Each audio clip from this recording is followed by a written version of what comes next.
That doesn't seem to work. Sweet. Well, um, we'll just make it full screen here. Oh, crap.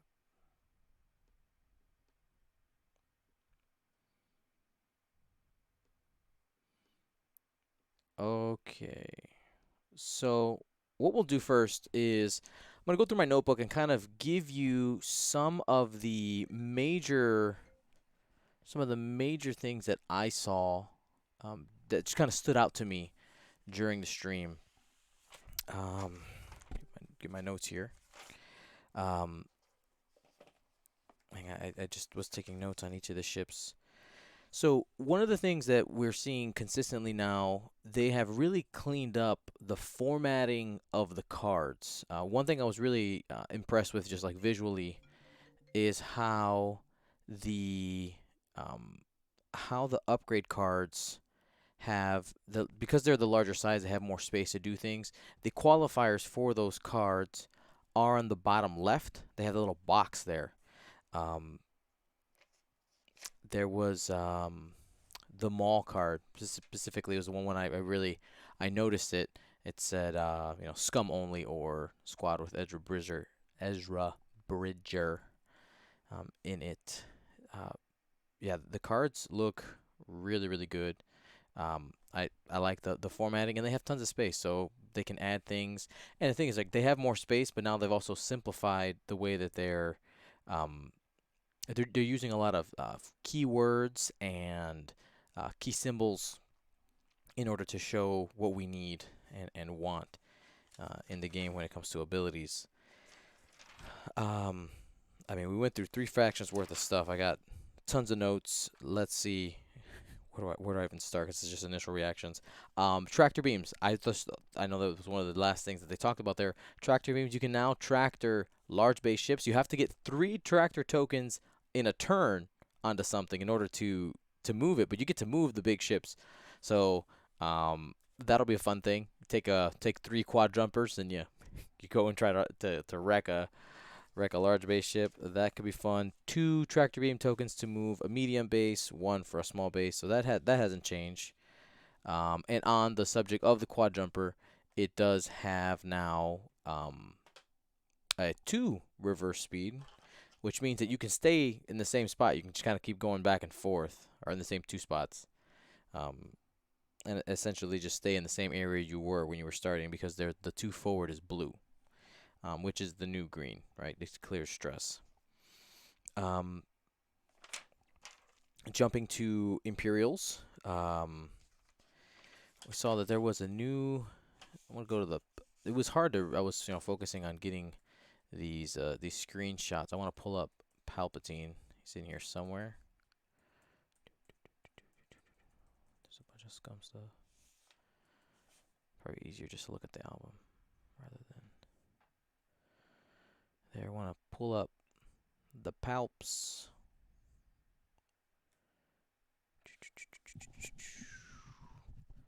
Cause his abilities little bit tweaked. While I'm looking for it, I really like that Cyana Ree is in the game. She's I really like her character in the book. I know that doesn't have anything to do with the game, but it warmed my heart. I was like, oh hey, Cyana. I literally just finished reading the book that she's a part of. Dang it, where is there's so many pictures here. And of course up they didn't upload in order. Whatever. Um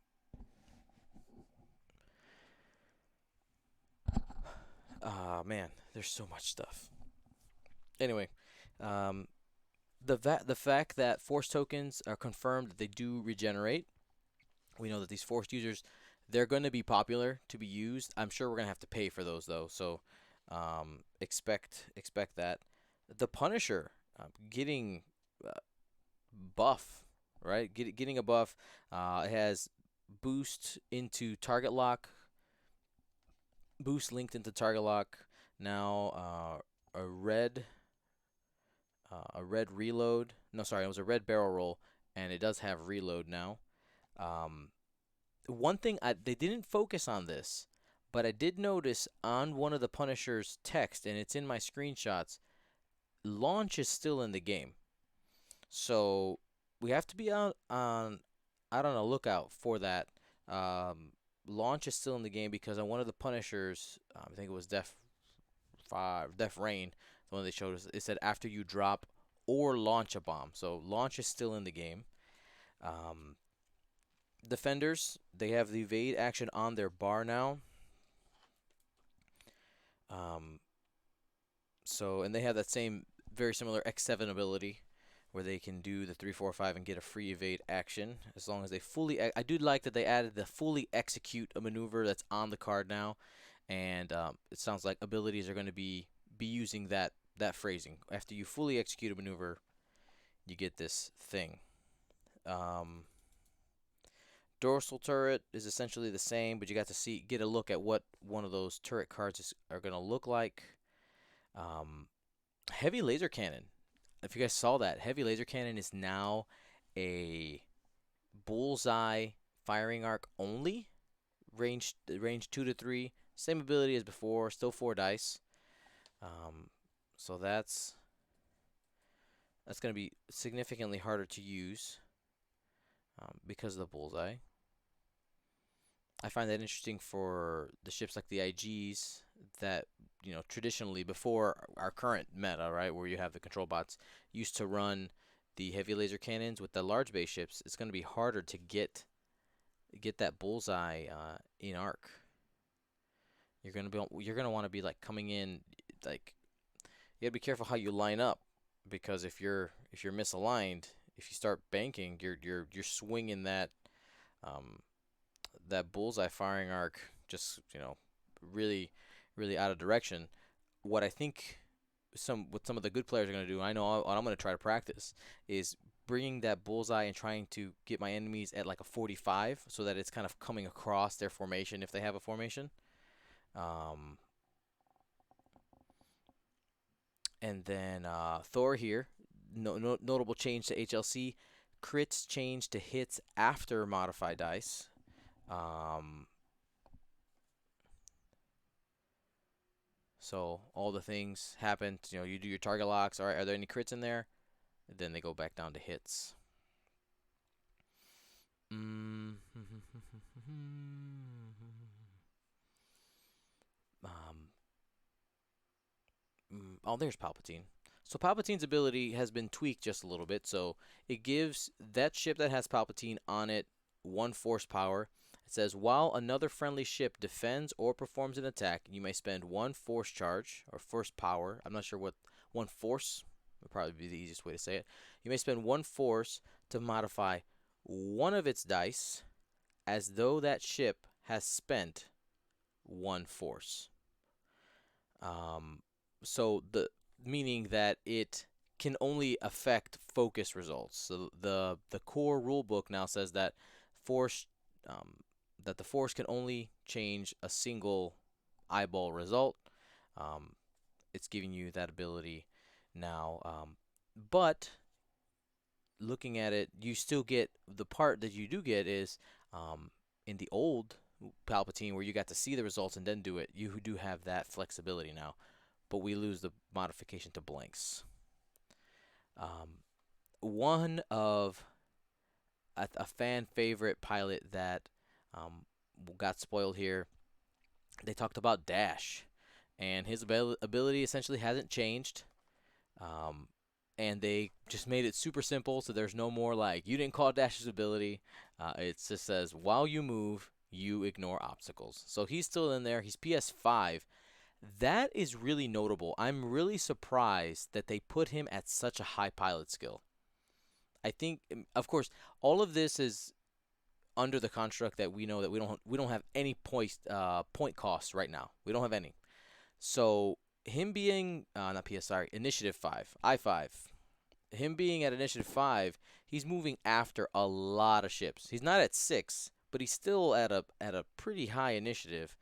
One of the advantages you kind of had when you were going against Dash is if you were, there was a lot of ships higher pilot skill than he was in first edition. So, still going to be really good.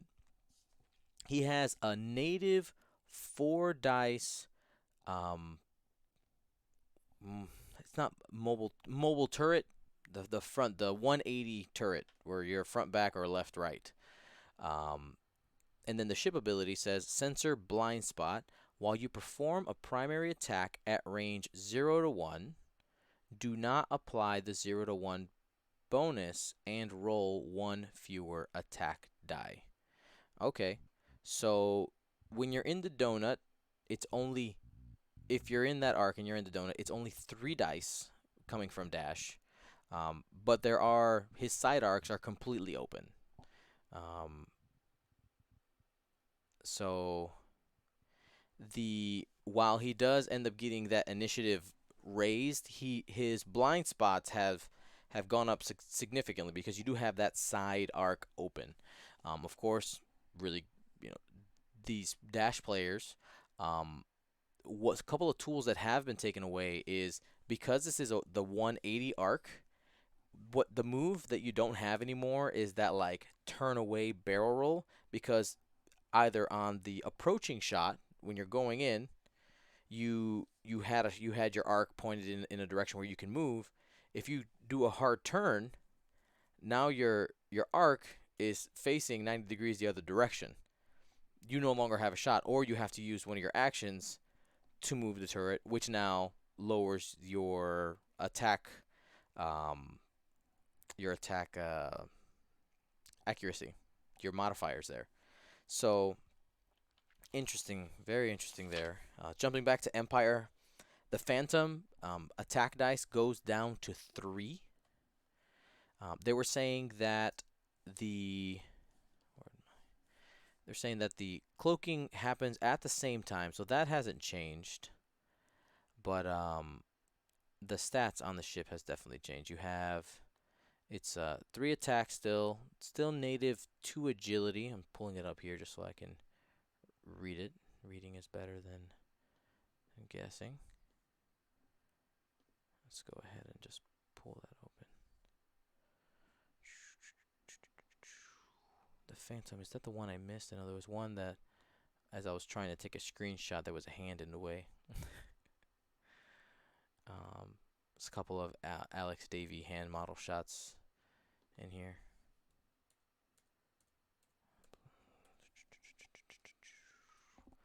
Well, we'll come back. We'll come back there. Um, the change to engine upgrade, I found that really interesting. So now, modifications are an actual slot on the ship card, well, in the app, right?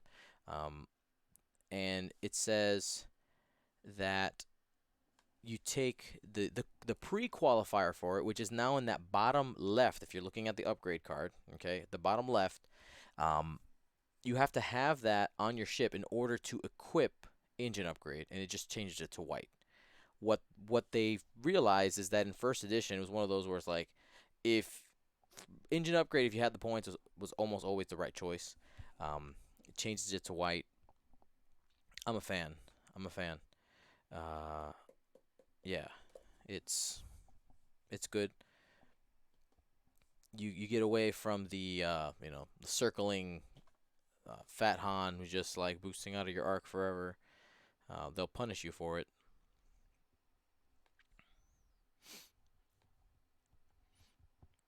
And they did show some of the cards that they've spoiled in the articles, but we got quite a few new ones here too.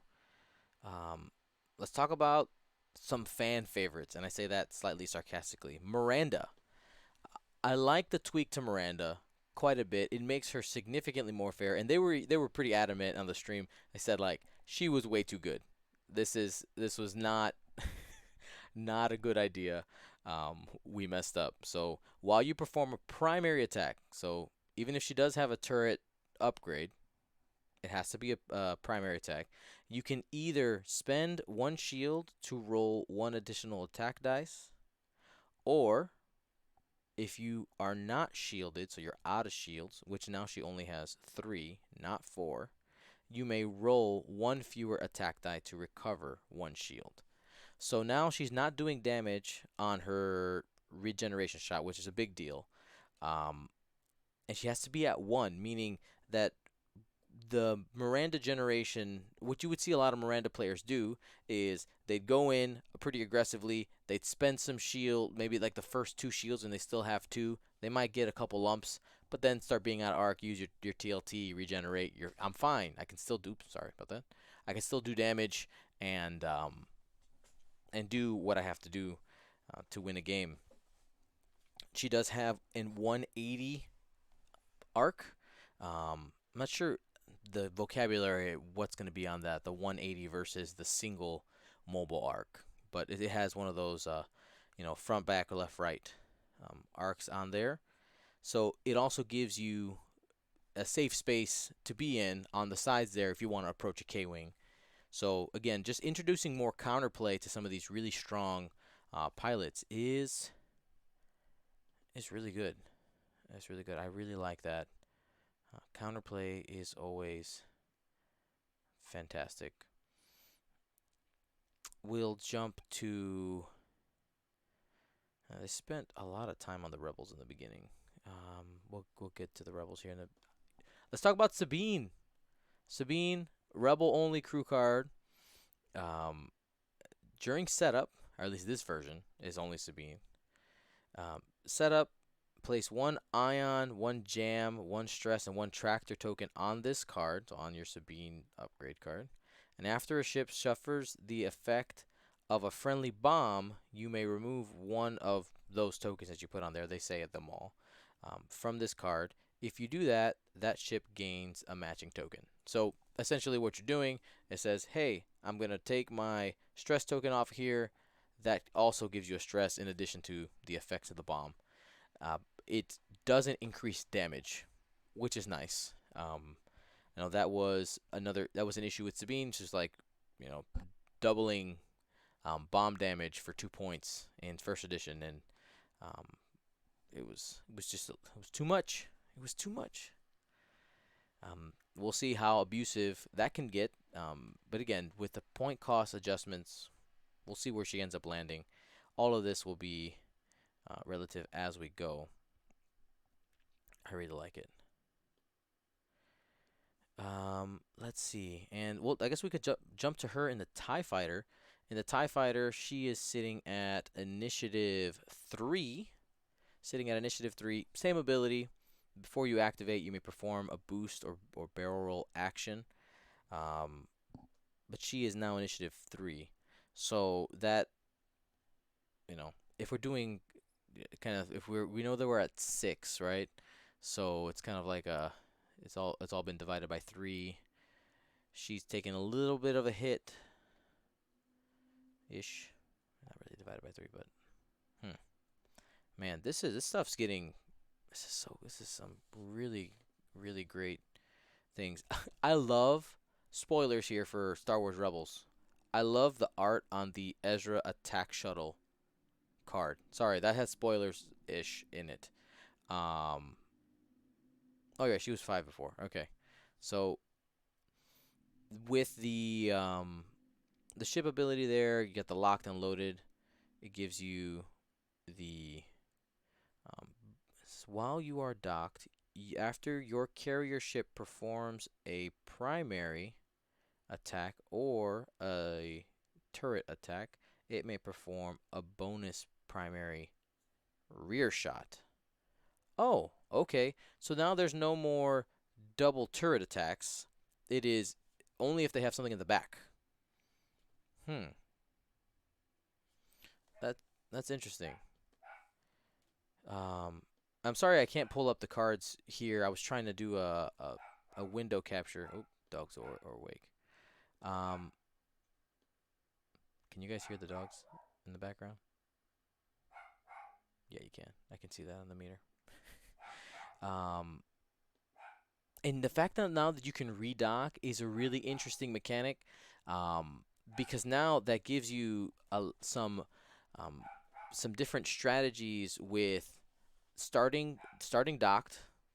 You undock in the middle of the game if you need to get like a range 1 shot. You need an additional this additional shot on target, and then you can redock to try to save some points. Like there's just some some more some different play options there. Um, I'm sorry about the dogs, guys. I'm gonna lower the volume, the sensitivity on my microphone. Might make it a little bit better. Maybe I should just yell at them and tell them to stop barking. Actually, here, I got the solution. Oh, did she stop? She stopped. Oh, nope. Let me just go ahead and do this. Oh, never mind. Everybody left. Nobody's home to help me. Um, I'll go back to normal volume. Jesus, dogs. You know what? Would you guys mind if I take a quick break to let these dogs out? I just been here watching the stream. I'll be back. You can barely hear the dogs. Okay. If it becomes annoying, you guys let me know. I'll take them out and bring it back around. um. Oh, there's somebody here. Daniel, mommy. Nope. That's There's people running up and down the stairs. Anyway, um, namesake, got to talk about it. The Gold Squadron veteran, Y-wing, Initiative 3. Um, first, the fact that the gold is now Initiative 3 is better. It gets to do things sooner than like the Scum Y-wing. It just bumps it up a little bit. Um, red reload and barrel roll. We saw that already. We got the full dial. I like the little bit of fluff here that the prototype has become the Phoenix Squadron pilot. That's awesome. Um, if we look at AP5 here, let's see what that ability is here. Comm shuttle. While you are docked, your carrier ship gains the coordinate action, and before your carrier ship activates, it may perform. Um, it may perform a coordinate action. Going to. Sorry, guys. Honestly, the dogs are just distracting me.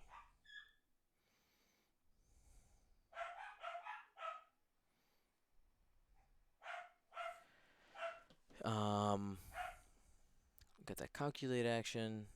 Looking at the actual ghost tail gun here, ship ability. While you have a docked ship, you have a primary back arc with you have a back arc weapon with an attack value equal to the docked ship's front value. Okay. All right, I get it, I get it, I get it. So when you have the attack shuttle, the original attack shuttle, your back arc is 3 dice, and when you have the Sheathipede, the back arc is 2. That is that's a difference there. Hmm.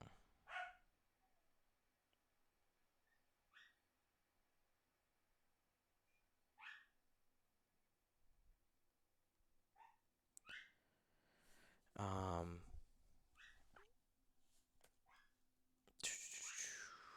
we still got the ghost title. Um, and yeah, I want to talk about the fact that the rear shot is now that actual ship. Thor brought it up here, and that's exactly what it is. They've paid a lot more attention to the fluff, and the back shot now is that ship shooting as opposed to just like, oh, it has a 4 dice gun now. I mean, maybe you could have argued that it gets souped up because it's like docked, so there's more ion energy or magical space juice that makes the um the uh the weapons better. I want to talk about the TIE Striker. I am excited for bomb dropping strikers. I think that's so cool. Um, right? It was funny. Like they announced the TIE Striker, and you know that they don't get all the information from um from Lucasfilm about the ships when they're released like with a movie. And as soon as that book came out, they're like, "Oh, it's supposed to drop bombs." Immediately, you heard like Alex and Frank were just kind of like, "Oh, dang it." But now they have to do adaptive ailerons because it is a ship ability, and they get a bomb slot. At least, hopefully, initially they will. And if it becomes abusive, they just raise the point cost or rip off that bomb slot. And kind of, I want to talk about their feel when they were talking. It seemed like they're going to be talking a little bit more about or when they're making adjustments, they're going to be more willing to adjust points than slots, is what it sounded like. Both Frank and Alex um, mentioned points changing. Only only Max was the one that said, "Oh, we could also change the slots," and they're like, oh yeah, we could do that." But it just honestly, this is just conjecture, but it kind of seems like man, they want to deal more with points than with changing slots if they can avoid it. The Mist Hunter now has a jam action. That's really cool. Star Vipers must do the um, the bank barrel roll. Speaking of the Star Viper, another kind of underlying thing that they did show there is if you notice, Guri had the calculate action instead of focus. While that's really cool and it's themey, right, because she is a droid, the fact that they're willing to have different actions on two different pilots that are on the same ship shows the willingness to make both fluff adjustments and game balance adjustments when they're um, putting together the ships. I just think that's really cool. The idea that they're willing to do something a little bit different like that. Um, yeah. Mist Hunter title still gives the barrel roll on there. That's one thing that I'm gonna need to get used to is that they're using a lot more symbols. So where they showed on the cards where they just have the little action symbol, that is something that's just added onto your ship. Rather than it being in the text where it says, "Oh, it adds the barrel roll action." It's that symbol that simply shows it there. So that's really interesting. We got to talk about the contracted scout. Gold Squadron is the home. Dogs are getting taken out now. Um, Home of the Scout King, and sounds like torpedoes are back on the scouts, but they are wrecking that dial and just its options. Let's go ahead and pull that up because that it looks super different. Um, where are we at here? I gotta find it because it was one of those where it's like, whoa! I looked at that dial because I've flown the ship a lot, and when I saw it, it was just really. It's like, oh, okay, yeah, you really didn't like that Jump Master, did you? All right, here we go. Where this is in the scum side, Gans finds man. There it is. All right. So looking at the dial, it's still asymmetrical. Um, it no longer has turns that are green. Okay. I mean, they're only white. It can only clear stress on the banks. Its turnaround maneuver is the three sloop, not the two sloop anymore, and there is no longer an easier turnaround move going to the left. Or sorry. Oh, wait a second. It's to the left. So it now has a sloop 3 to the left. There is no turnaround to the right because it can't. It's an unbalanced ship. It can't go that way at all. Or the K turn. Huh.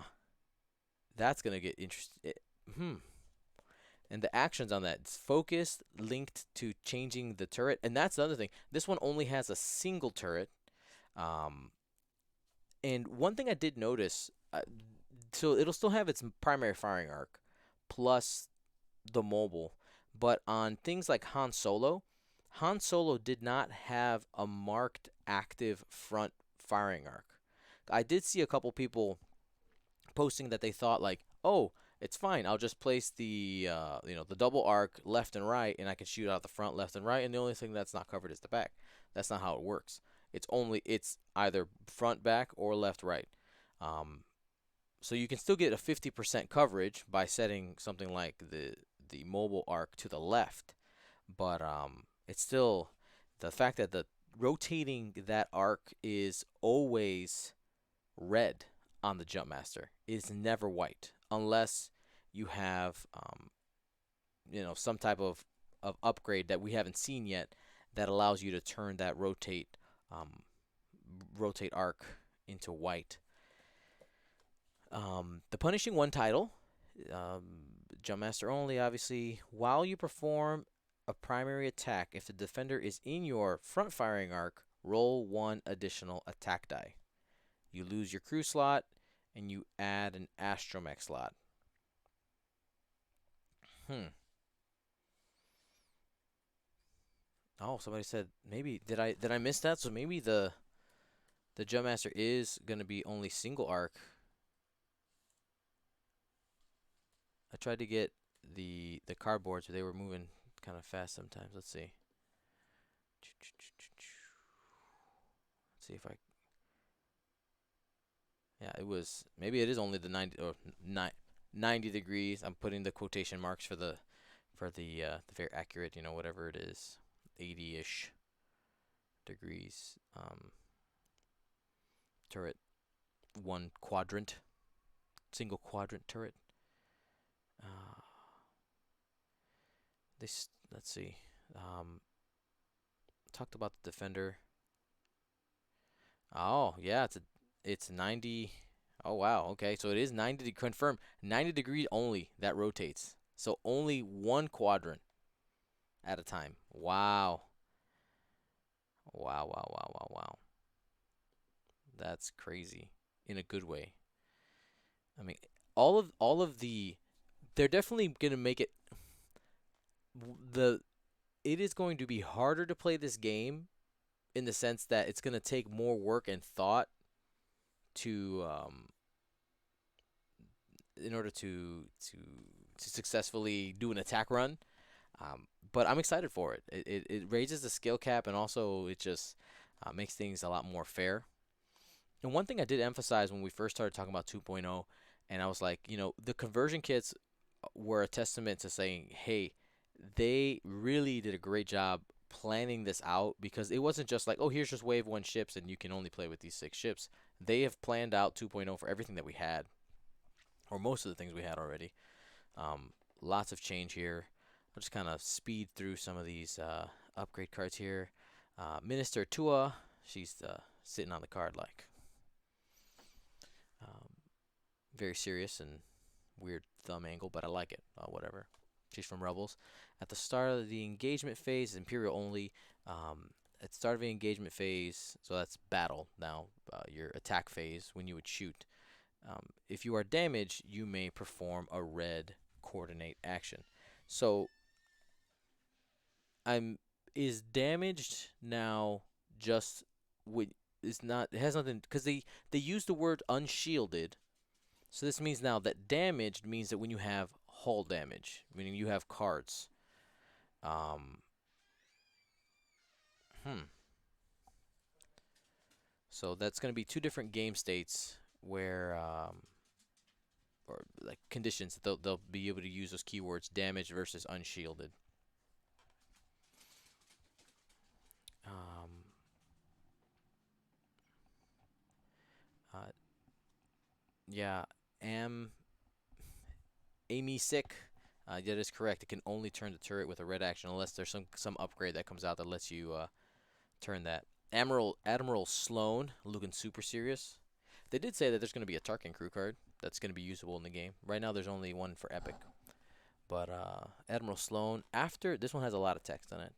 Let's see. After another friendly ship at range 0 to 3, after another what? After another friendly ship at range 0 to 3, if it is destroyed, the attacker gains 2 stress tokens. It's kind of awkward wording, but if you destroy, if after another ship defense. Oh, defense. That's I didn't read the word defense. After defense, if it dies, the attacker gets 2 stress tokens. Ooh, man.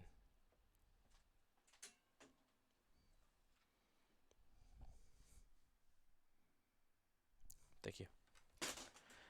While a friendly ship at range 0 to 3 performs an attack against a stress ship, you may re-roll 1 die. So some cool synergy there. Some very cool synergy. We did see in the video preview that the Lambda was going to have a front and a back arc that are active all the time. One thing that this does lead the way for is ships that only have it on the sides, like, and are fixed there. Um, so that's interesting. The dial stays the same. I do like that they're willing to do the split front and back attack dice. That those are different stats. There's different symbols now. Um, yeah, that's pretty cool. I like that. So they did that for the Lambda and also the Arc 170. Which, by the way, anybody who's a patron or has bought any of our alt art cards, we're going to be um, reprinting them with 2.0 stats and symbols. That was one reason I was really excited for this, was that I could get any changes to cards that they'd make available here. So the very first one that we're going to make available is we're going to be releasing Nora Wexley with her updated abilities and stats and things. So I'm working on the art for that. Well, I will be working on the art for that in the next couple days, and send that off to the printers for our patrons and anyone who wants to purchase one. Um, the fact that a lot of the older Empire ships get some new turnaround maneuvers. We got um, the TIE Advanced prototype has Talon rolls now, 2 Talon rolls.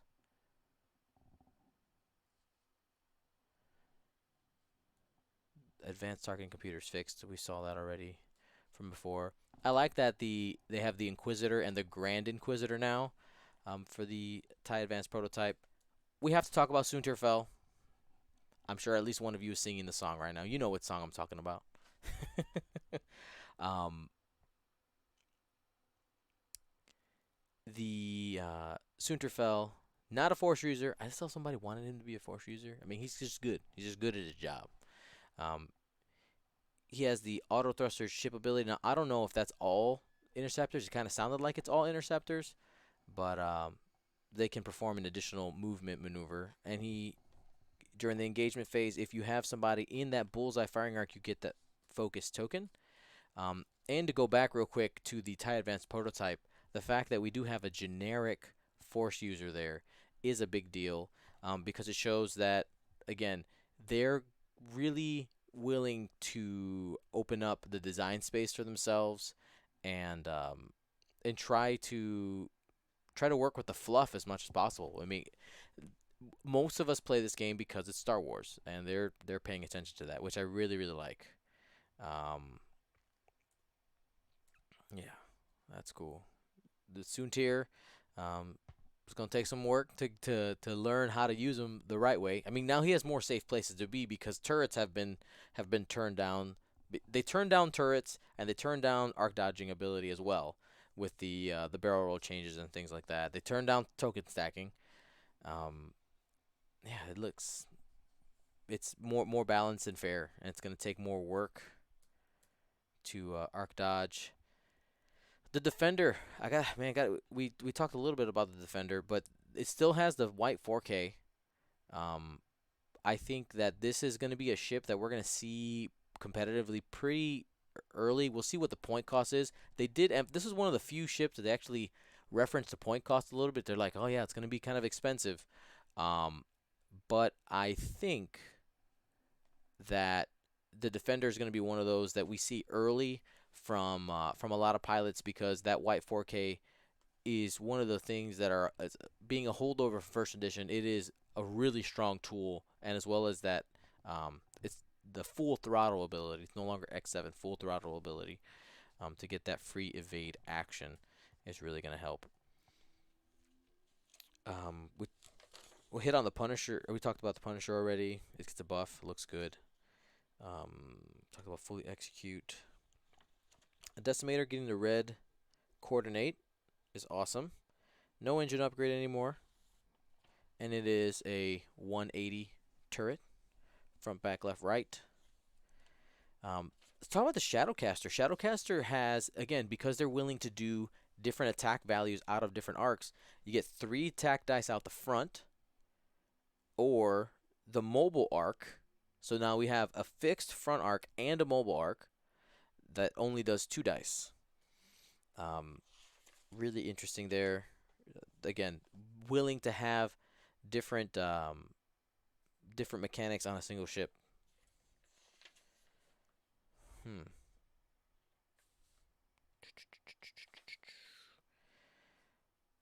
The Hawk has a 2 dice turret.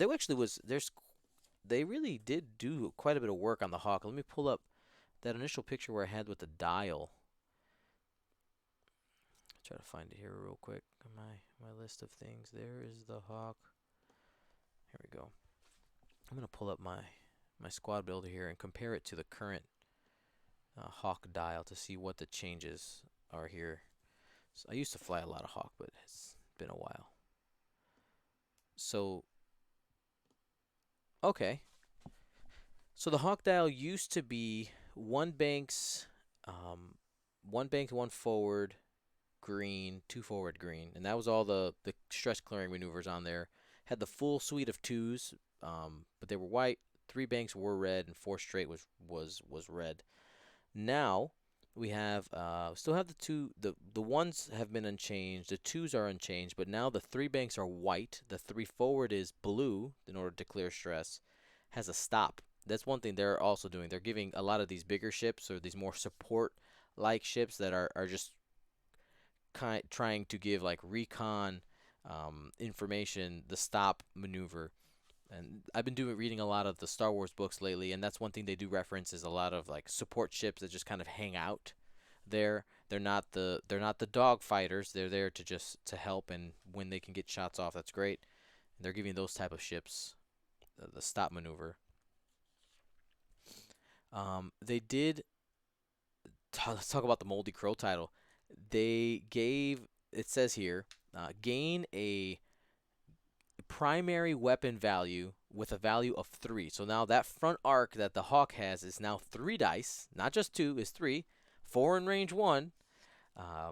And during the end phase, do not remove up to 2 focus tokens. So this means that you could have 2 focuses, you can rack up 2, and then focus that turn and have 3 focus tokens. I like that. I am not a fan of pushing around a giant pile of tokens. It's super annoying and messy, and it's a really good title. It cleans up some of all that. Looking at the stats here, 3 hull, 2 shields. It gets a little bit more survivable. Instead of having 2, now it has 2 shields and 3 hull. I really like that. I really like that a lot. Wow, that's really cool. I'm a fan of that. The U-wing got a change here. Now the fact that the flipping of the wings is before you activate it. Let's be honest. Anybody who tried to play a U-wing competitively, one of the biggest tells you had was flipping the title at the end of the turn and be like, all right, I'm totally not going to turn around now. Now you don't have to show your hand before you do it. Open side lets you have higher agility, but when it's closed, you can get the 90-degree turn. That's cool. I like that. I like that a lot. 90 degrees. So you would mark that. Actually, I have a couple right here. A couple ways you can do that. You can use you can use the side lines on your templates.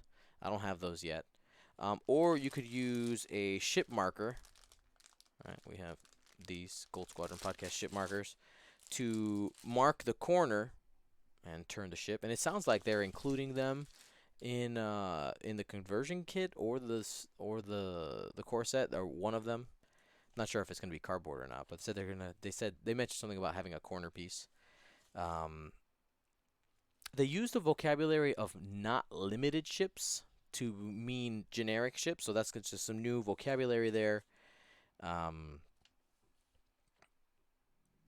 Talked about docking already. YV666 has reinforce, keeps it around a little bit longer. Still has that 180 arc, really really big. Um, Fun to fly. I really like the Slaver. The Skurg is now scum only. That's a big deal. Still has 2 bomb slots. Let's talk about the bombs, since we um, all love bombs. Not right. I did get screen caps of all the bomb effects. Proximity mines say after a ship overlaps or moves through this device, which is now what they're calling the bomb tokens. They're devices. This thing, which it's another keyword so that they could reference it in other abilities. Um, After a ship token overlaps or moves through this device, it detonates. When this device detonates, that ship rolls 2 attack dice. That ship suffers 1 hit/crit damage for each matching result. So 2 dice for that bomb instead of 3. Seismic charge. We've seen that in a video already. If you haven't, basically it blows up obstacle within range 1, and every ship at range 1 of that obstacle, when it blows up, takes a damage. Proton bomb is essentially kind of like a mix of the old proton bomb with the old seismic charge. It does 1 critical damage, meaning if you have a shield, it just takes a shield off, but if you don't have shields, it's a crit instead. Loose cargo is what they're calling the cargo token now. The loose cargo, it's just a debris, same deal. Bomblet is still a thing. When this device detonates, each ship at range 1, 0 to 1 rolls 2 attack dice. Each suffers 1 hit damage for each. Okay, so bomblets can no longer do critical damage. It still does damage on the crits, but they're only hits, not crits. So no face-up damage from bomblets. We'll get to the bomblet card and the adjustments they made there. Connernet. After a ship overlaps or moves through this device, it detonates. When this device detonates, that ship suffers 1 damage and gains 3 ion tokens. It has to be 3 ion tokens because the large ships now require 3 in order to be ionized. Now, the change to bomblet generator has 2 charges on it. 2 charge card requires 2 bomb slots. During the system phase, you may spend 1 charge to drop a bomblet with the 1 straight template. At the start of activation, you may spend 1 shield to recover 2 charges. So it's not infinite bombs. It's the cost of continuing to drop that is going to be spending your shield. So Miranda is one who can kind of do it forever, but the problem now is that not the problem. It's a good thing. The balance part of it is that because her shield value has to be like shieldless in order for her to regen 1, like it's a big cost for her to recharge this bomblet generator. And on ships that don't have regeneration of shields, eventually you just run out of bombs because you run out of shields. So I really really like that. I like that a lot. They showed a couple of different, besides Palpatine, but there was a couple of other different Force users that give you Force charges. The Force charges do regenerate, or 1 regenerates a turn back onto the card. They showed Darth Vader. Start of the engagement phase, you may choose one ship in your firing arc, and at range 0 to 2, I'm going to have to get used to that 0. I keep tripping up and wanting to say 1. 0 to 2, and spend 1 force charge. If you do, that ship suffers 1 damage unless it chooses to remove 1 green token. Um, there, there still needs to be some clarification. Well, I guess, they're using the word remove. You can't remove something that's there. You could have spent things that weren't there, but can you? There's this whole like kind of Tyrannicolda thing. I think they've tightened up the wording a little bit better. They have to say remove. If you can't remove, you suffer the damage, right? And they are using color tokens now, so the color of the tokens matter. 1 green token. So we will okay, green token. So that includes reinforce. Now you can lose reinforce. TIE fighters are pretty much unchanged. I'm just gonna kind of quickly flip through this album. There's so much stuff. Dorsal turret hasn't changed. Hasn't changed, but they did. It was a good example of what they look like. With those turrets, it has the added action of being able to turn the mobile turret on that upgrade card. So be mindful of that. Tactical officer adds the changes. No, it's not add, right? It's changing the red not reinforce, red coordinate to white coordinate. Oh, there's the Phantom. I was looking at it here. The Stygium Array ability. Ooh. Stygium Array says, after you decloak, so this is during the system phase, so it's the same phase you drop bombs. After you decloak, you may perform an evade action. It makes it more tanky. At the start of the end phase, you may spend 1 evade token to gain 1 cloak token. So that's some resource management there. You can choose to hold on to that evade. That way you can always decloak and have that motion, or you spend it if you're gonna die. Love that.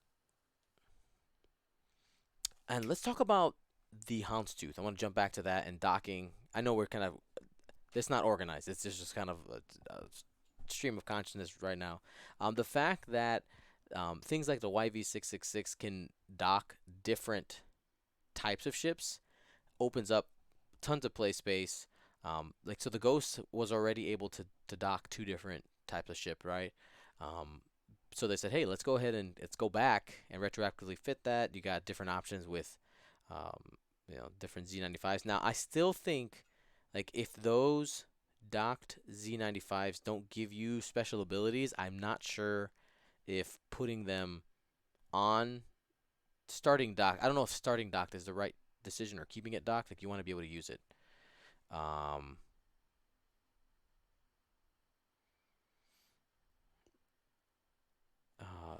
Man, there's so much stuff here. Gunboats are still in the game. Fret not. Here is something interesting with the OS Arsenal loadout. The ability now says when you have exactly 1 disarm token. So there's no shenanigans with having 2 disarm tokens and being able to still shoot your missile or torpedo on targets you have locked. I find that really interesting. It takes away some of the shenanigans that I'm thinking of his nickname, Hatchet Man. What was his name? Come on, chat. What was his name? The gunboat. I didn't fly him. Vinder, Major Vinder. That's what it is. So changes there. They have the assault configuration. While you have exactly 1 disarm token.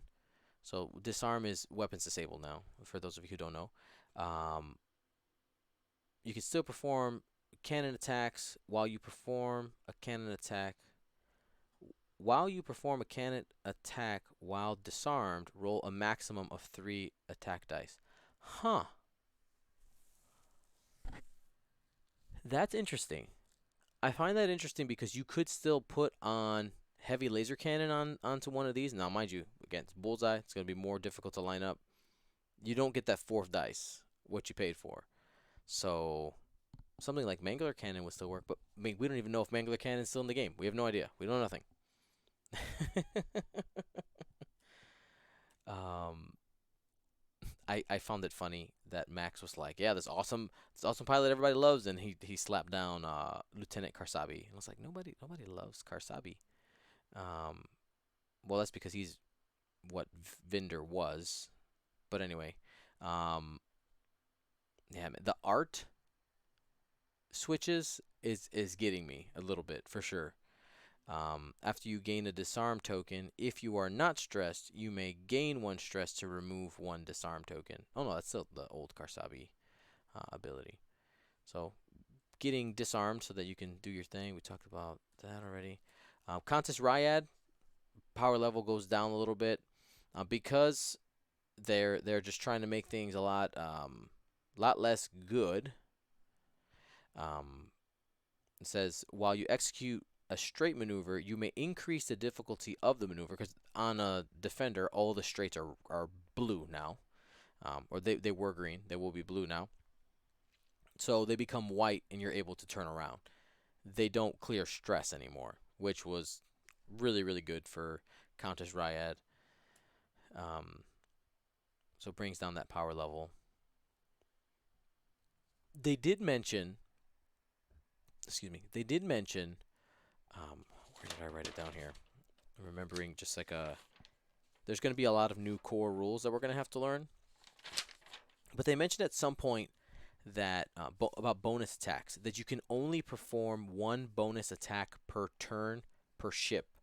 That's important to know because with with abilities that provide bonus attacks, there was some question with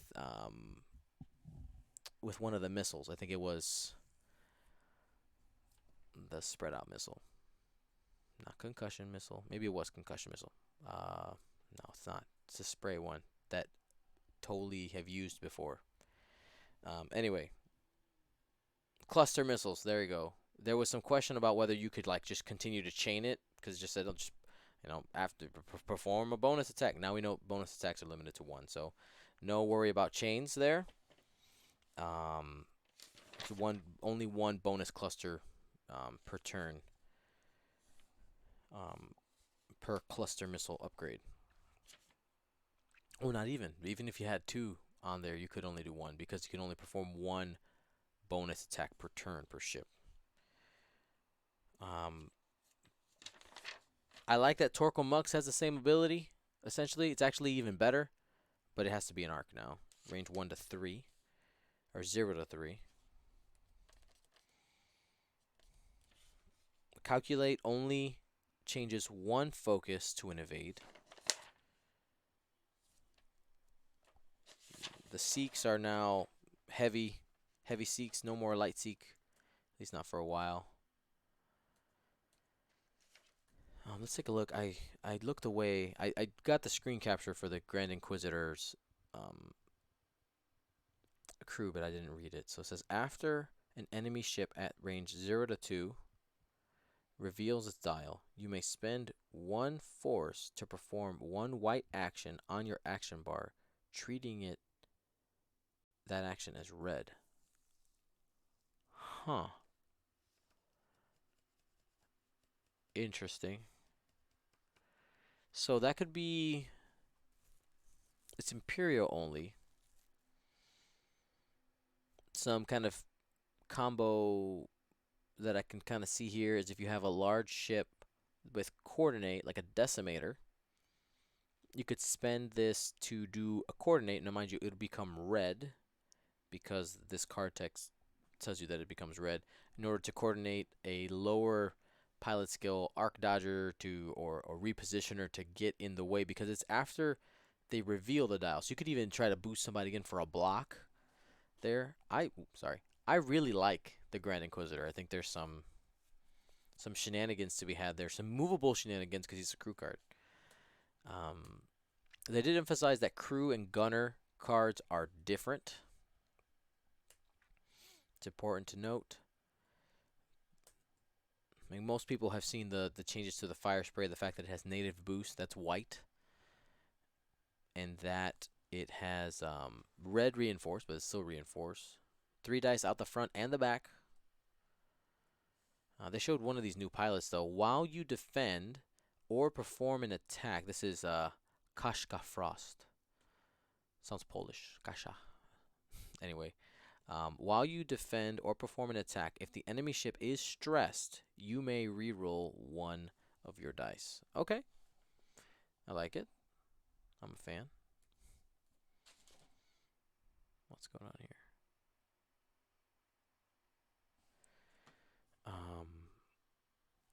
IG-88A. Let's see, did they change his ability? The start of the engagement phase, you may choose one friendly ship with so a droid. Okay. Transfer one of the calculates. I like it. B is the same. C is the same. And D, I missed it the first time, so it's in a different spot in my list here. The advanced droid brain is interesting, being able to get an additional calculate token. I do like that. I mean, there's so much. My brain is spinning right now. While I think a good way to probably end this would be to let you guys, what are some things you want me to kind of take apart? What else do you want to talk about? Ask me if I saw it. Ask my opinion on it. That'd be a good way. I mean, there's a lot of information here, and yeah, we can just kind of open the discussion up that way.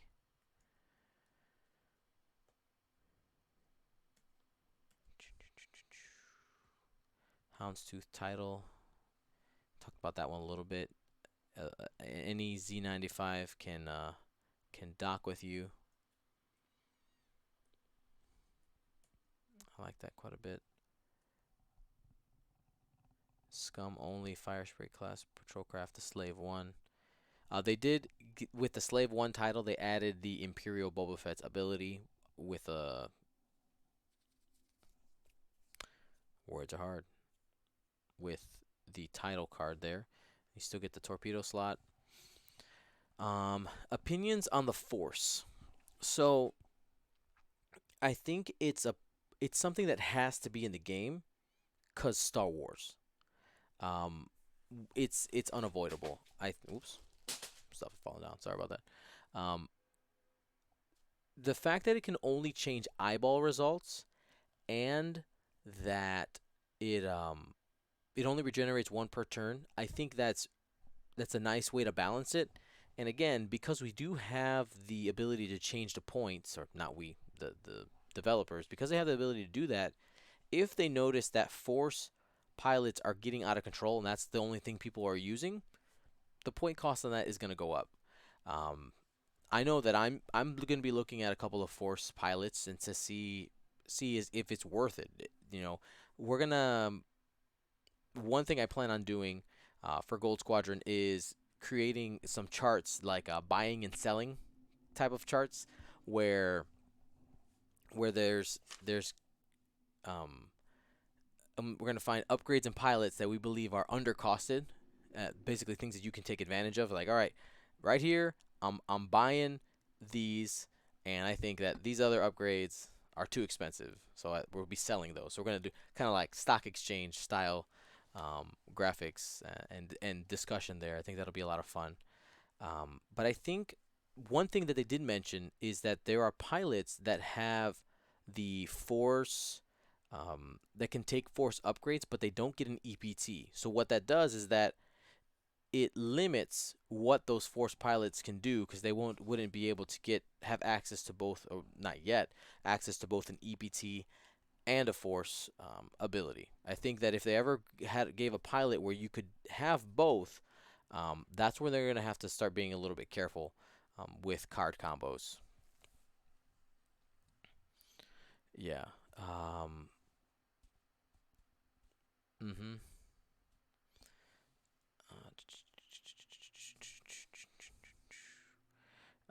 And then thank you, Mazrim. one thing they mentioned in the FFG chat was that the app will not be released until September 13th. So we are practicing blind with 2.0. Um, we're gonna try, right? We're still with all of these snapshots. Like I plan on printing out cards and just putting things together. We're gonna be on Wednesday nights. We're gonna be flying 2.0 starting next week. And even though the we won't really know the point cost, at least just starting to get used to the game and what the ships do. Do some scrimmages there. There was somebody else who asked me a question here. Try to find it. Oh, my opinions on the ghost changes. I think they're fantastic. It takes words are hard. It takes the thematic parts of the ghost, keeps them there. It can still shoot out the back when the shuttles are docked. It still gets that bonus attack, but it's completely dependent on whether the ship is there or not. I like the fact that I don't know if you saw that, like the double tap for the ghosts only works if there's something in the back arc. If there's nothing in the back arc, it can't shoot again. It doesn't matter.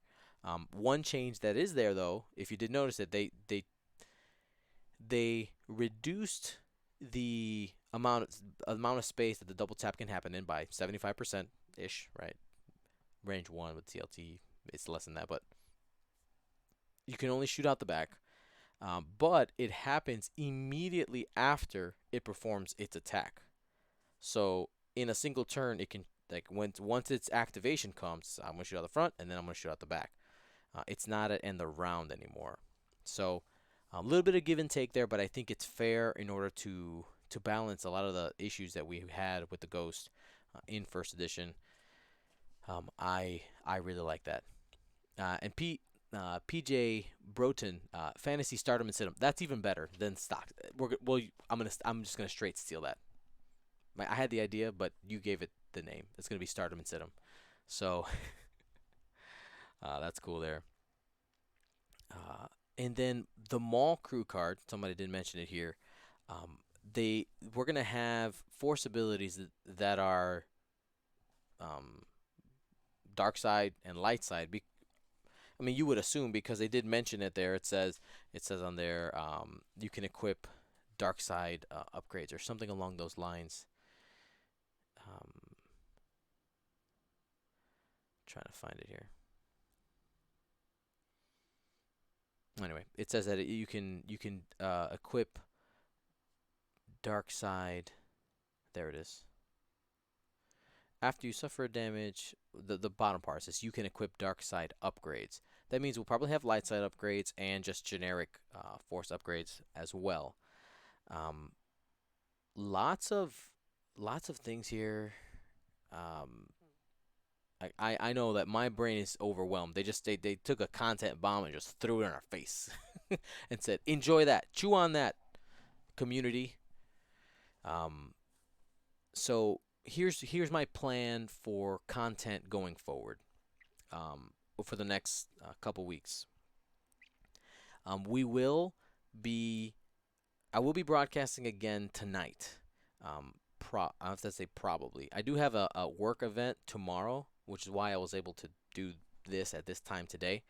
Um, so my students and I are playing in a competition, but as long as everything goes to plan, I'm planning on uh, getting some content tonight together. I'm gonna print out some of these cards and make some scrimmage squads, and maybe if I could find a couple partners to just try out some vassal things with me and try some things out. If you're comfortable with vassal, um, we'll figure out the technology part of it and how to display the squads because we don't have access to anything in an actual squad builder. So it's gonna be a little janky, but we can make it work. Um, oh, thank you for the good luck. My kids they're sounding pretty good. I'm feeling good about it. um, but yeah, I'm gonna just work on getting some clarity on what I want to do tonight. Figure out what are the limits of capabilities here. Probably do some cropping on a lot of these pictures and edit all the screenshots. And I'm sure there's a couple that I missed. And just be able to continue to bring you guys content. Next Wednesday we'll have 2.0 on the table as well. Um, there are a couple of people who are selling. Um, I have to call them approximate medium-sized bases. So I'm gonna be. I ordered a few of those, and so we can put some U wings and Mirandas and different things on the table.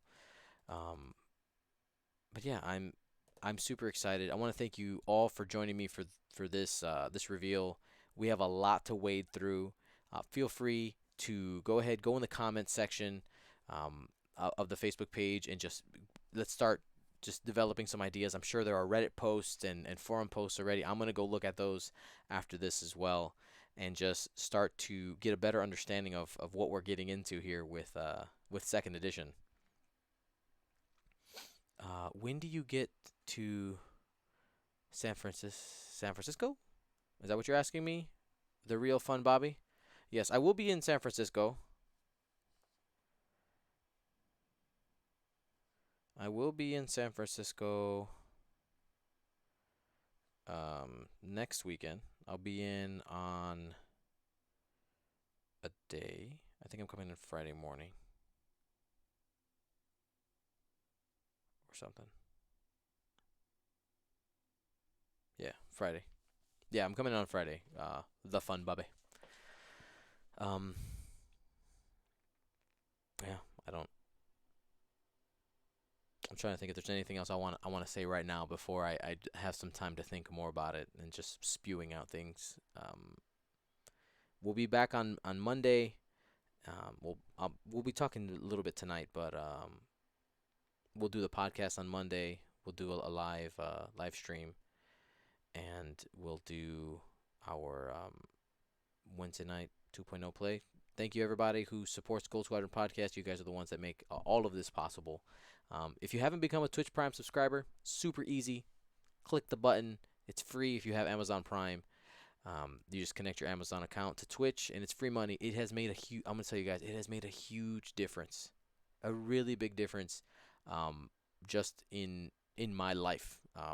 To be completely honest, it's that free money has made it so that I can pay for Arwen's daycare, which is the one cost that um, with my mom leaving. For those of you who know the story, sorry, just tell it again. My mother's no longer able to watch my daughter, so um, we have had to put her in daycare. And what that has done is it helps pay for one of the weeks of the four for daycare. And it's not much that I get to take out because most of it just goes right back into all production and stuff. But it makes a big difference. So thank you to everybody who's taking the time to do that. I love you guys. Um, fine. All right, guys. We're gonna wrap it up. I'll see you guys.